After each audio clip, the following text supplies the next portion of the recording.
नमस्कार मुलांनो, आपण इयत्ता 6वी इतिहास यामधील 7वा घटक पाहत होतो. तर आजच्या पाठामध्ये आपण मौर्य साम्राज्य यामध्ये चंद्रगुप्त मौर्य यांच्याबद्दल आपण माहिती घेऊयात.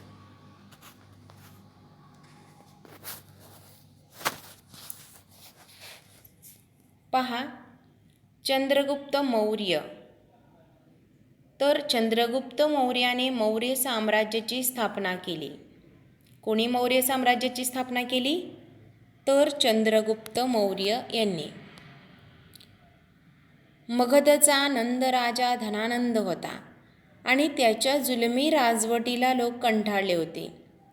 त्याचा पाडाव करून चंद्रगुप्त मौर्याने इसवी सन पूर्व 325च्या सुमारास मगधवर स्वारी केली आणि मगधवर स्वारी करून त्यांनी तेथे आपली स्वतःची सत्ता स्थापन केली. म्हणजे धनानंदाचा पाडाव केला, धनानंदावर विजय मिळवला आणि स्वतःची सत्ता ही चंद्रगुप्त मौर्याने स्थापन केली.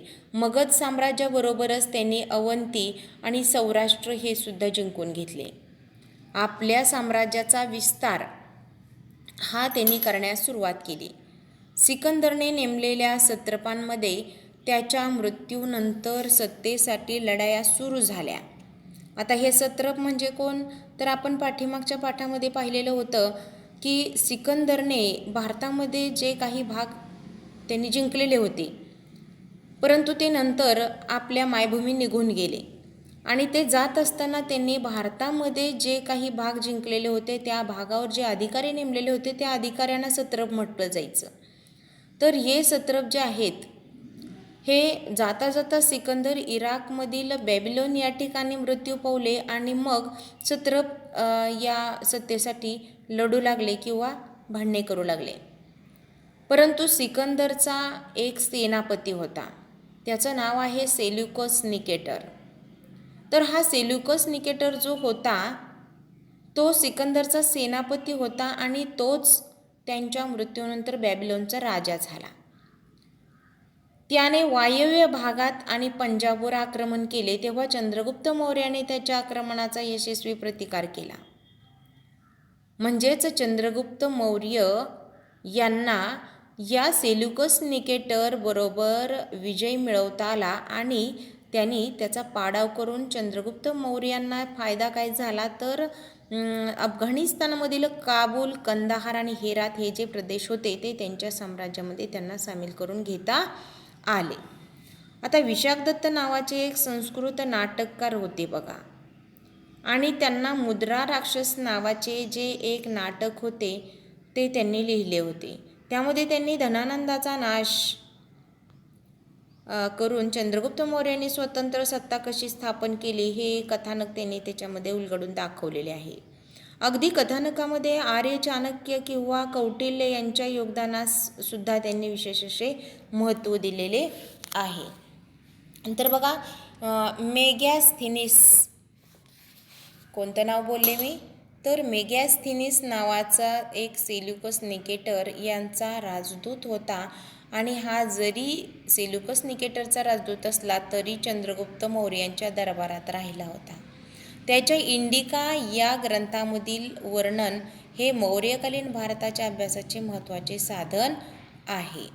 तर गुजरात राज्यामधील जुनागडजवळ सम्राट चंद्रगुप्त मौर्याने सुदर्शन नावाचे एक धरण बांधलेले होते आणि तसा उल्लेख सुद्धा शिलालेखामध्ये केलेला आहे.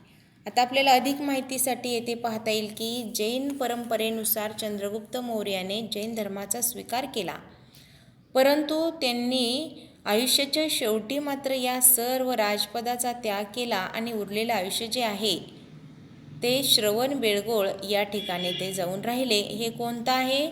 श्रवणबेळगोळ ठिकाण कोठे आहे? तर कर्नाटकमध्ये. तेथेच त्यांचा मृत्यू झाला.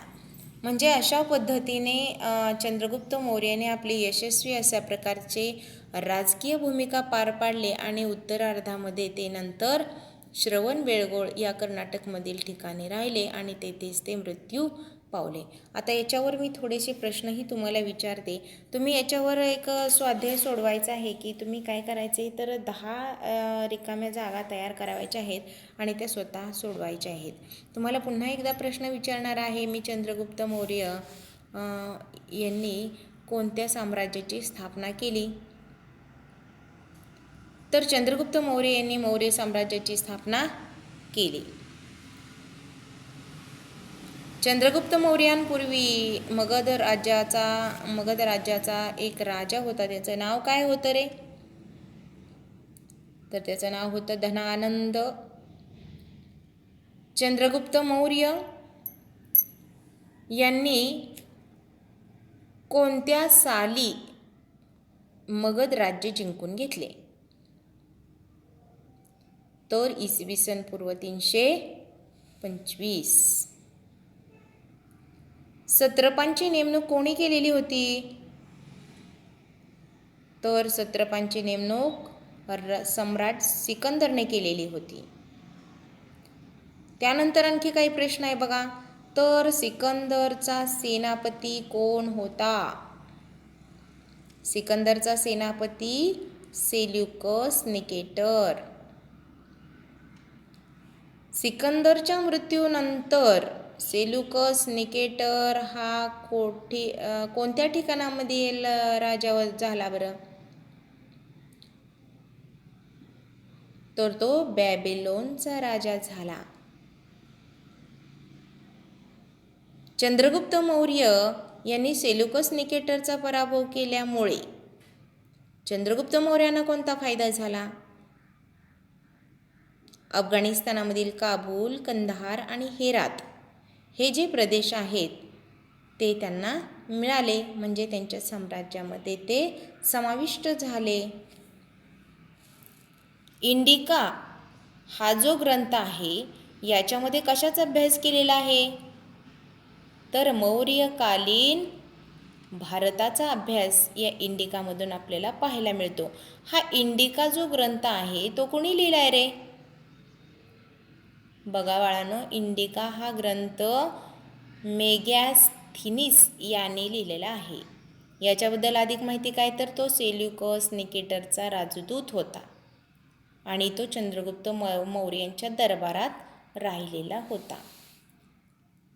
आता गुजरात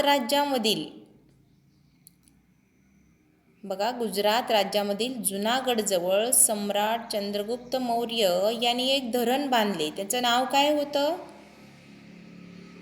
सुदर्शन. बघा, चंद्रगुप्त मौर्यांचा मृत्यू कोठे झाला? कोणत्या राज्यामध्ये झाला? कर्नाटक राज्यामध्ये. कर्नाटक राज्यामधल्या कोणत्या ठिकाणी झाला? श्रवणबेळगोळ. समजले का तुम्हाला चंद्रगुप्त मौर्यांची माहिती? ठीक आहे, तर मग स्वाध्याय सोडवा. धन्यवाद.